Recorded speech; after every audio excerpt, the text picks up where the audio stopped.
দুটো সন্তান, special need আপনার, এই বিষয়টা আপনাকে কতটা ভোগায় বা এই বিষয়টাকে আপনি কিভাবে গ্রহণ করলেন? ওদের বাবা বিষয়টাকে কিভাবে নিলেন? আসলে কি আপা, বলতে গেলে আমি আসলে প্রথমে বুঝি না, ওর বাবাই প্রথমে এটা ধরতে পারছে। আমার মাঝে মাঝে মনে হয় যে দুটো বাচ্চার পিছনে কিন্তু অনেক খরচ হয়।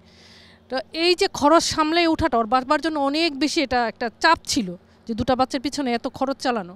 কিন্তু সে কখনো এটা নিয়ে কোনো আফসোস করে নাই যে না আমার এত টাকা খরচ হচ্ছে কেন। সে শুধু আমাকে বলতো যে ডাক্তার যেখানে বলে, যেভাবে বলে তুমি দৌড়াও, আমি আছি তোমার সাথে।